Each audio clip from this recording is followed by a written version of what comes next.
নমস্কাৰ। পোহৰ জোনাকী মহীশূৰ আৰু কবিতা কানন সাহিত্য চৰ্চা মঞ্চলৈ আজি মোৰ প্ৰথম খোজ। আজি মই প্ৰথমেই সকলোলৈকে সন্ধিয়াৰ শুভকামনা জনাই এটি গীত গাবলৈ চেষ্টা কৰিছোঁ। গীতটিৰ মূল শিল্পী তুলিকা সেনাপতি। সন্ধিয়াৰ আকাশত বগলী উৰে,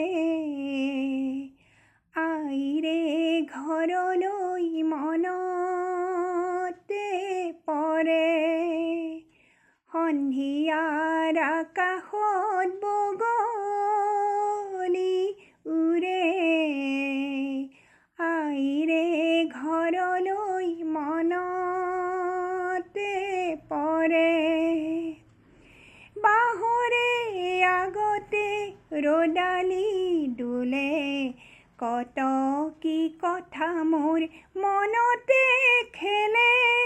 ইমান যে দূৰণি চকুলো মোৰ সৰে, আইৰে ঘৰলৈ মনতে পৰে।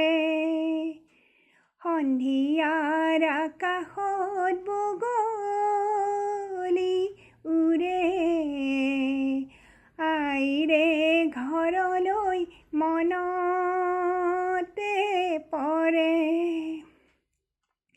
আইৰে মাততে চেনেহৰ ঢৌ, ও দেউতাৰ মাততে বৰষে মৌ, ও বৰষে মৌ। আইৰে মাততে চেনেহৰ ঢৌ, ও দেউতাৰ মাততে বৰষে মৌ, ও বৰষে মৌ। ঘৰৰ পদূলিয়ে ৰিঙিয়াই মাতে, উৰি যেন জিৰাম গৈ তাৰে ছাতে। ইমান যে দূৰণি চকুলো মোৰ সৰে, আইৰে ঘৰলৈ মনতে পৰে। চকুলো দেখিলে শাহুৱে বকে, ইমান মৰমতো কিয় তাই কান্দে।